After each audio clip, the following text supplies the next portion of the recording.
Pelabuhan Merak di Banten dikenal sebagai salah satu kawasan transit tersibuk.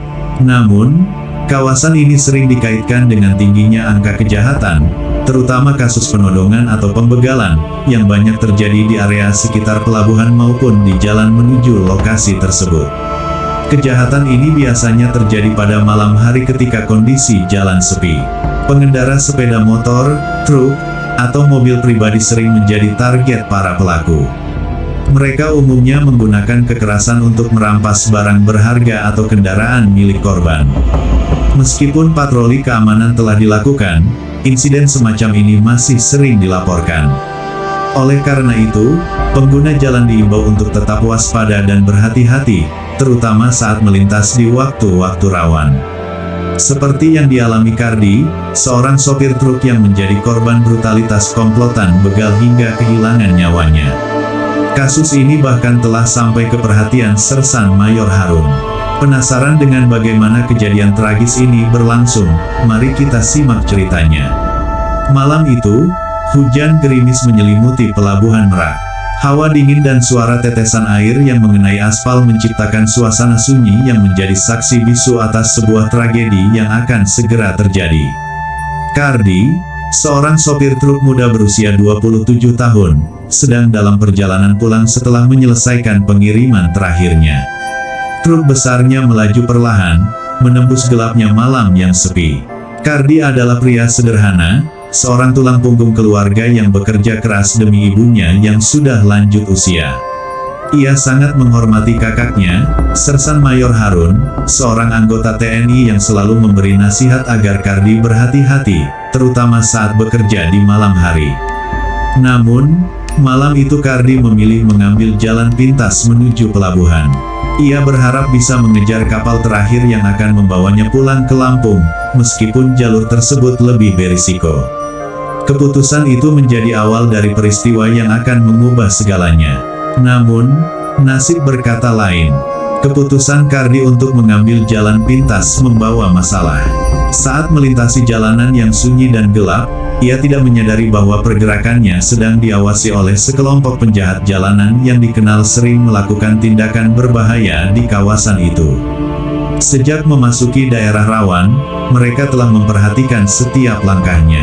Kelompok itu dipimpin oleh seseorang yang dikenal dengan nama Andra, seorang yang memiliki reputasi sebagai pemimpin yang tidak kenal ampun. Mereka sering menargetkan pengendara yang melintas untuk mendapatkan barang berharga. Saat Kardi mendekati sebuah tikungan tajam, dua sepeda motor muncul dari belakang, memotong jalannya dengan cepat, memaksa truknya berhenti mendadak. Sebelum Kardi bisa bereaksi, beberapa orang mendekati kendaraan dengan sikap mengancam. "Heh, keluar sekarang, atau kau akan menyesal," seru salah satu dari mereka dengan nada keras. Menyadari situasi genting, Kardi perlahan membuka pintu dengan tangan gemetar. "Maaf, saya hanya seorang sopir. Saya tidak membawa banyak," ucapnya penuh harap agar diberi ampun. Namun, mereka tetap memeriksa kantong dan barang-barangnya, hanya menemukan uang dalam jumlah kecil. Amarah mereka semakin beringas. "Lancang sekali kau melintas di sini tanpa membawa apapun." Hardik Andra, pemimpin kelompok itu, seraya menghantamkan pangkal parang ke kepala Kardi. Kardi pun roboh, darah mengucur dari pelipisnya.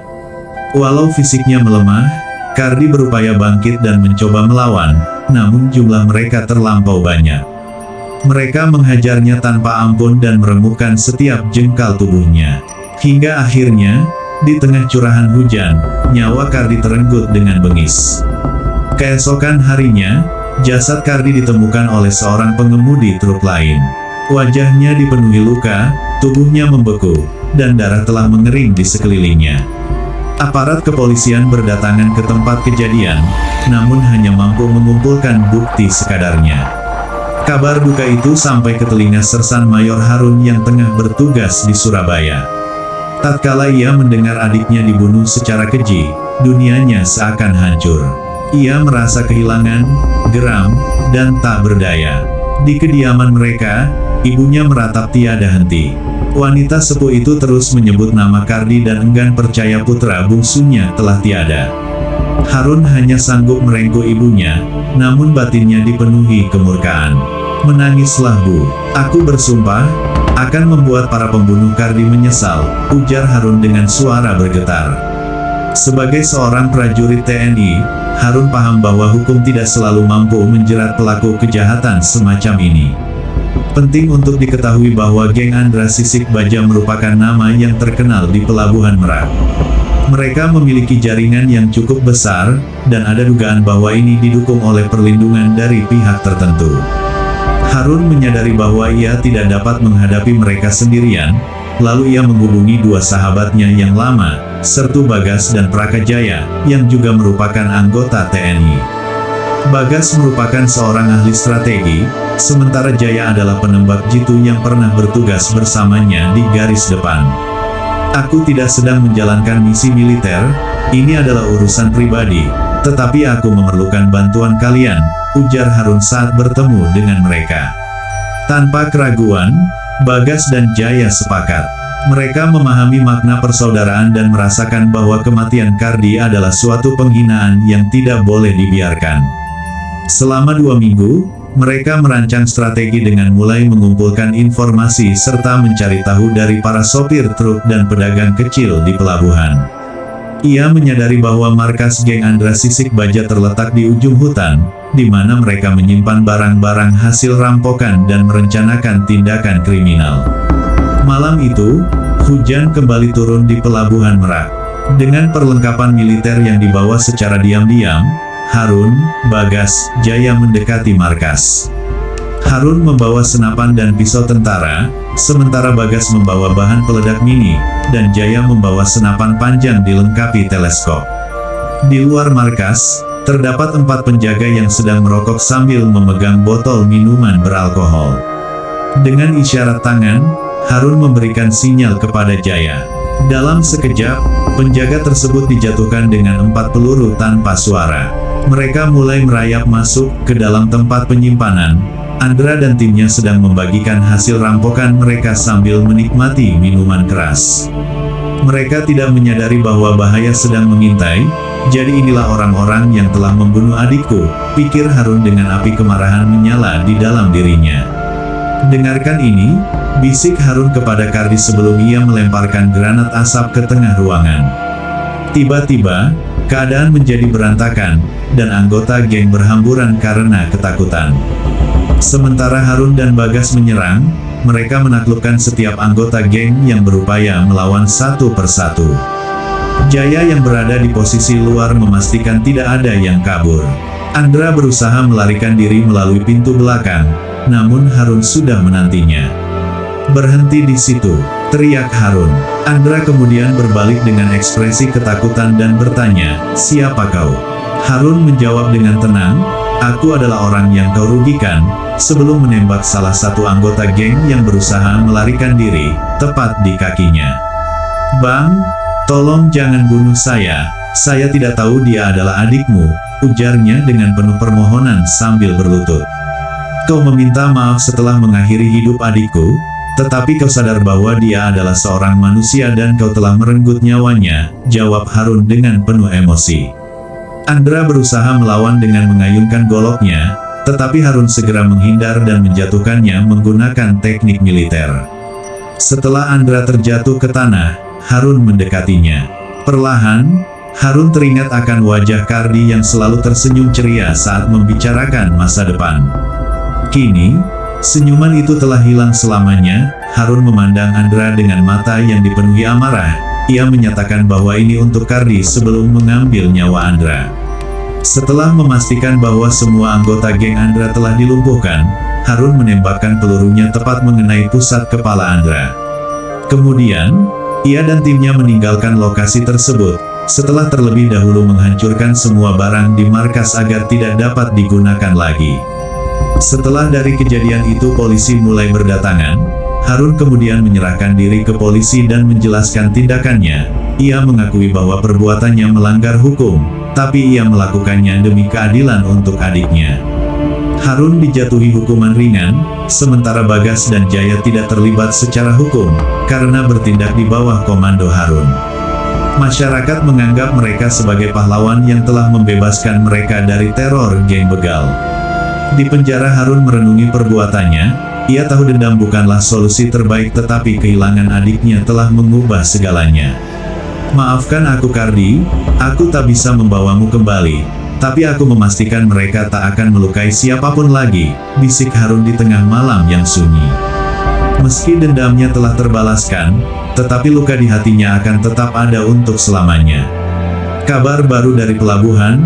Di luar penjara, nama Sersan Harun menjadi legenda. Para sopir truk dan warga pelabuhan Merak yang dulu hidup dalam ketakutan, kini merasa bebas dari ancaman geng Andra. Namun ada harga yang harus dibayar. Beberapa anggota geng begal yang berhasil kabur, dan mulai membangun kembali kekuatan mereka di tempat lain. Bagas dan Jaya yang telah kembali ke kehidupan militer, mereka memutuskan untuk terus mengawasi situasi. Mereka merasa masih memiliki tanggung jawab terhadap keluarga Harun dan warga pelabuhan. "Kita tidak boleh lengah, siapa tahu sisa-sisa geng itu akan mencoba kembali," ujar Bagas saat bertemu Jaya di sebuah kedai kopi. Setelah 3 bulan Harun di penjara, kabar mulai beredar bahwa sisa anggota geng Andra Sisik Baja yang kini dipimpin oleh adik Andra, Tony CS, mulai aktif kembali di wilayah Banten. Tony dikenal sebagai sosok yang lebih kejam dan licik dibandingkan kakaknya. Ia bersumpah untuk membalas dendam atas kematian Andra, dengan sasaran utama adalah keluarga Harun. Suatu malam, Bu Mariam yang tinggal sendiri di rumah kecilnya terkejut oleh suara ribut di depan pintu. Ketika dia membuka pintu, dia mendapati seorang pria bertopeng berdiri di sana. "Kau ibunya Harun kan? Tunggu pembalasan kami," ancam pria itu sebelum melarikan diri dengan sepeda motor. Keluarga kecil ini mulai diliputi rasa ketakutan. Mendengar berita dari tetangga Bu Mariam, Bagas langsung mengambil langkah-langkah yang diperlukan. Dia menghubungi Jaya dan memutuskan untuk merawat Bu Mariam secara bergiliran. Di penjara, Harun mendengar berita mengenai ancaman yang ditujukan kepada Tony dan kelompoknya. Ia merasa marah, bukan karena dirinya sendiri, tetapi karena keselamatan ibunya yang berada dalam bahaya. Meskipun terbatas, ia tetap menulis surat untuk Bagas dan Jaya. "Bagas dan Jaya, aku mengerti bahwa kalian selalu melindungi ibuku, dan aku sangat berhutang budi kepada kalian. Jika Tony dan teman-temannya benar-benar berani mengganggu keluargaku, aku akan berusaha mencari solusi. Meskipun aku tidak berada di sini, jangan biarkan mereka merendahkan martabat keluargaku lagi." Surat itu akhirnya sampai ke tangan Bagas, dan ia membacanya dengan perasaan yang berat. "Kita perlu bertindak sebelum mereka menyerang lagi," kata Bagas kepada Jaya. Setelah itu, Bagas dan Jaya mulai mengumpulkan informasi mengenai Tony dan rekan-rekannya. Mereka menyadari bahwa Tony dan timnya kerap bersembunyi di sebuah gudang di pinggiran kota Serang. Mereka juga mengetahui rencana Tony untuk menyerang pelabuhan Merak dalam waktu dekat sebagai bentuk pamer kekuatan baru mereka. Keduanya menyadari bahwa melibatkan polisi mungkin tidak akan memadai. Polisi seringkali bertindak dengan lambat, dan Tony memiliki koneksi yang membuatnya sulit untuk dijangkau oleh hukum. "Kita perlu bertindak atas inisiatif kita sendiri," tegas Jaya. "Ini tidak hanya soal membela Harun, tetapi juga untuk warga pelabuhan yang sudah terlalu lama menderita," tambah Bagas. Di malam yang gelap, Bagas dan Jaya menyusun serangan ke markas Tony CS. Mereka membawa peralatan militer mereka sendiri, termasuk senjata ringan dan alat komunikasi. Dalam hati mereka tahu, misi ini berisiko, tetapi demi keluarga Harun dan keamanan masyarakat mereka tak punya pilihan lain. Ketika malam semakin larut, mereka menyelinap ke markas Tony. Bagas memastikan area sekitar aman, sementara Jaya mengambil posisi sebagai penembak jitu di luar gudang. Saat fajar mulai menyingsing, Bagas memulai serangannya dengan menembakkan granat asap ke dalam gudang. Anggota geng Tony yang sedang lengah terkejut dan berlarian panik. Jaya dengan keahlian menembaknya melumpuhkan beberapa orang yang mencoba melarikan diri. Sementara itu Bagas masuk ke dalam gudang dan menghadapi Tony secara langsung. "Tony, ini sudah cukup, serahkan dirimu," teriak Bagas, namun Tony hanya tertawa sinis. Kalian pikir aku akan menyerah begitu saja? Aku akan pastikan keluarga Harun akan kuhabisi seperti kakakku. Pertarungan sengit pun terjadi. Tony yang membawa pisau mencoba menyerang Bagas, tetapi dengan teknik bela diri militernya, Bagas berhasil melumpuhkannya. Tony CS dan sisa-sisa gengnya akhirnya ditangkap oleh polisi setelah dilumpuhkan oleh Bagas dan Jaya. Keberanian mereka membuat warga pelabuhan kembali merasa aman. Ketika Harun mendengar kabar itu, ia merasa lega meskipun dirinya masih berada di balik jeruji besi. Bagas dan Jaya datang mengunjunginya di penjara membawa kabar baik tentang keamanan keluarganya. Ibumu sudah dalam keadaan aman sekarang Harun. Kamu tak perlu merasa cemas lagi, ujar Jaya. Harun memberikan senyuman kecil, air matanya mengalir di pipinya. Terima kasih teman-teman, kalian seperti keluarga bagiku. Meskipun rasa dendam sudah terbayarkan dan ancaman telah berlalu, luka di hati Harun dan keluarganya tetap tersisa.